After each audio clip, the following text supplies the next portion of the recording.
Hello à tous et bienvenue dans ce nouveau podcast Let's Talk Cinema by Sabrina Sidney Pierce. Je suis votre host pour vous servir et nous allons parler du cinéma de ses origines à nos jours.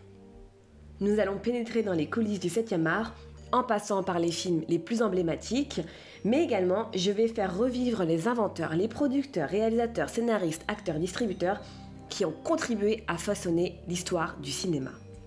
Au fur et à mesure des épisodes, je vais vous raconter des multitudes d'anecdotes authentiques, des histoires rocambolesques, riches en rebondissements, qui vont vous permettre de vous constituer une base solide en cinéma, mais également d'élargir vos références filmiques. J'espère que vous êtes prêts, moteur et action!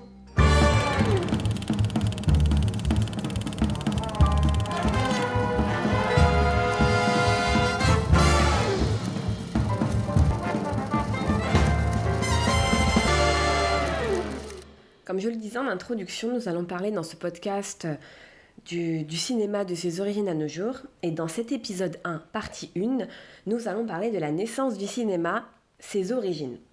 Donc je vais remonter au milieu du XVIIe siècle, soit en 1640, pour vous parler des lanternes magiques.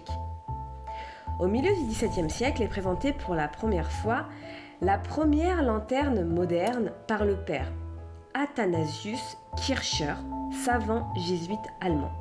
C'est l'ancêtre du projecteur de diapositive. Cette lanterne, donc en 1640, permet de projeter des images peintes et des plaques de verre à travers un objectif via la lumière d'une chandelle ou d'une lampe à huile. Le public est si fasciné qu'il qualifie cet appareil de lanterne magique. Peu de temps après, nous avons Robertson et ses fantasmagories. Les lanternes magiques vont être en vogue à la fin du XVIIIe siècle. Bien qu'elles servent aussi bien aux messes noires, à la magie blanche, à l'évangélisation, à l'arnaque aussi, à l'art, etc., ces lanternes seront mises dans les salons français, italiens, allemands, scandinaves, ce qui témoigne de leur succès. Mais ces lanternes magiques vont prendre une autre voie, grâce à un certain Robertson, alias Étienne Gaspard Robert. Dans le premier théâtre d'ombre permanent européen, aménagé en 1772 à Versailles par Séraphin, ou dans le célèbre spectacle des Fantasmagories mis en scène par Robertson dans la crypte d'un ancien couvent des Capucines en janvier 1799. C'est donc dans ce lieu apparemment lugubre, situé non loin de la place Vendôme, que cet ex-physicien belge pilote chaque soir son fantascope ou fantascope. Ça s'écrit différemment, avec un PH fantascope ou avec un F, à vous de choisir. Le fantascope est une lanterne montée sur un chariot et fonctionne en rétroprojection.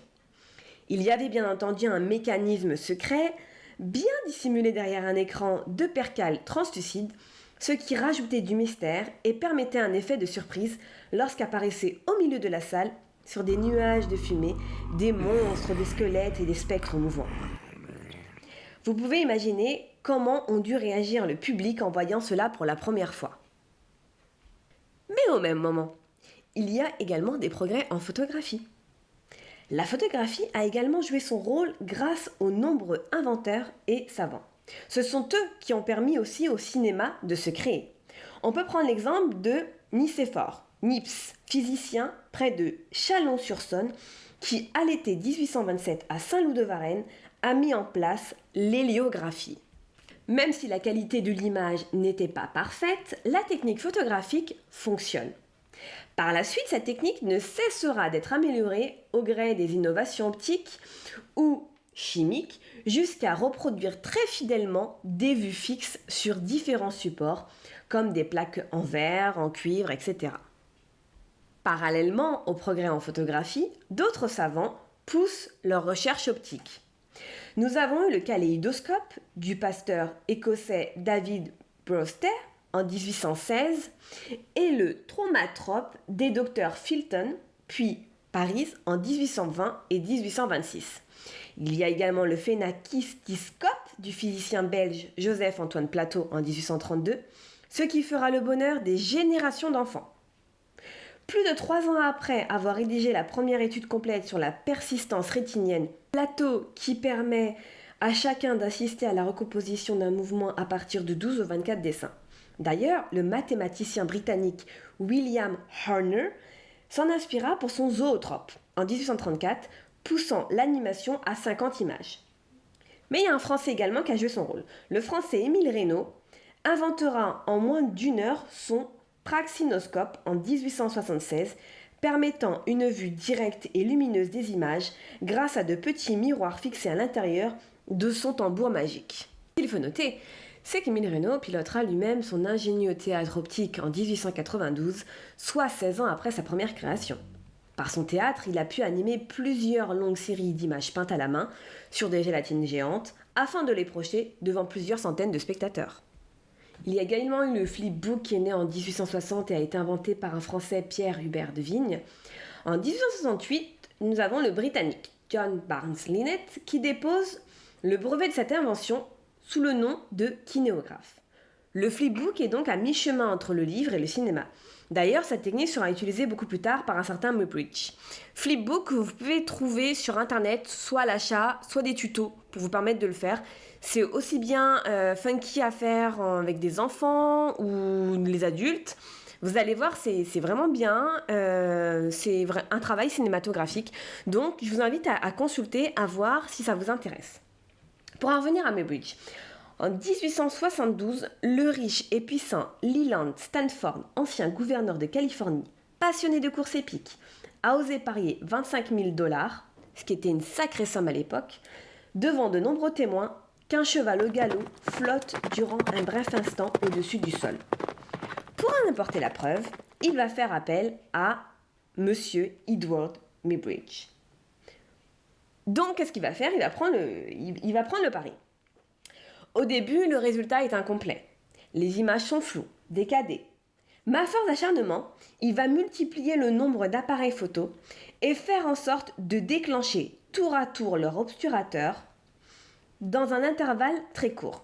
Ce qui fait qu'en 1878, il fera tendre 12 filins à travers de la piste de l'hippodrome de Palo Alto, reliés chacun au déclencheur de 12 appareils photo. Ainsi, c'est le cheval qui déclenchera lui-même les 12 prises de vue avec ses sabots. L'expérience est si concluante qu'elle fut redemandée à l'hippodrome de Sacramento devant 24 puis 48 appareils photo. Une fois développé, on y voit bien que le cheval flotte au-dessus du sol, ce qui confirme l'intuition de Stanford et cela lui permet de gagner son pari. Grâce à son acharnement, Muybridge est entré dans la postérité en tant que pionnier de la décomposition photographique du mouvement. D'ailleurs, cette image, je vais la mettre en lien via le site des podcasts pour que vous puissiez voir ce que représentait cette image. Je vais maintenant vous parler du chronophotographe. C'est une sacrée avancée. Le professeur physiologiste français Étienne Jules Marais est un passionné et un expert en vol d'oiseaux. Il veut pouvoir photographier leur série de mouvements au niveau des ailes, dans les airs, sauf qu'aucun appareil n'existe pour faire cela. Donc il décide de le créer à 52 ans, comme quoi on peut le faire à tout âge. En 1882, il crée un ingénieux appareil appelé le chronophotographe, que l'histoire retiendra sous le nom de fusil photographique. Il est vrai que l'objectif est aussi long qu'un canon de fusil, que sa plaque sensible se charge dans une sorte de gros barillet et que ce déclencheur ressemble à une queue de détente. Sauf qu'au lieu de tirer des balles, ce fusil va permettre de capturer 12 photos successives en série.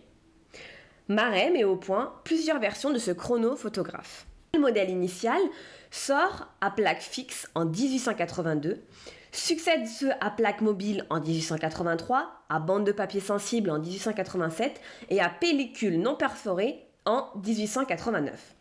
Grâce à deux inventeurs, Muybridge et Marais, l'enregistrement du mouvement de la vie fait désormais partie du réel.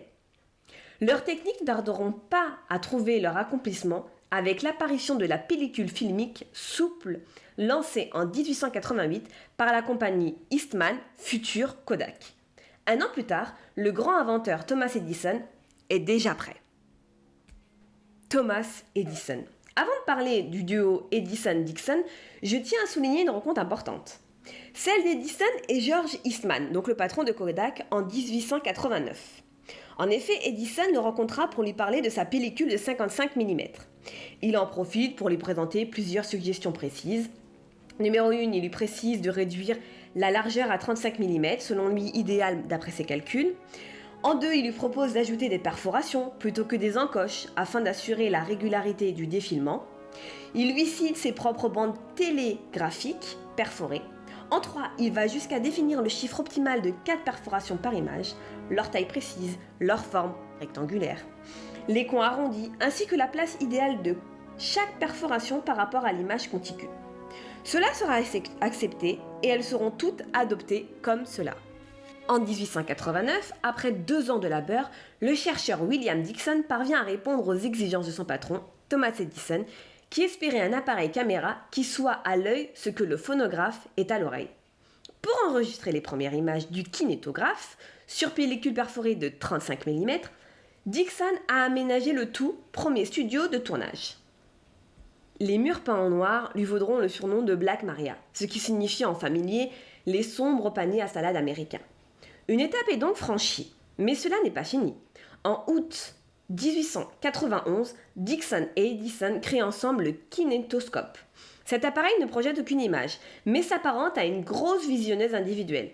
Il suffit de glisser 25 cents dans une forme de l'appareil pour voir un vrai film de 15, 30 ou 40 secondes.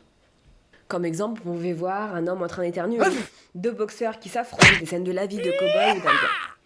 Mais Edison croit si peu à son succès qu'il ne verse pas les $150 supplémentaires pour garantir le brevet international. Cela lui coûtera très cher. En attendant, dès la présentation lors de l'exposition universelle de Chicago en 1893, l'appareil remporte un gros succès. Sans tarder, il est fabriqué et installé dans toutes les fêtes foraines. Mais une fois la curiosité passée, l'appareil n'est plus demandé et tombe aux oubliettes. Pourquoi ? Parce que l'image est le format d'une carte de visite et les films sont beaucoup trop courts pour le public. Au final, l'engouement n'est plus au rendez-vous. Mais Edison ne dit pas son dernier mot.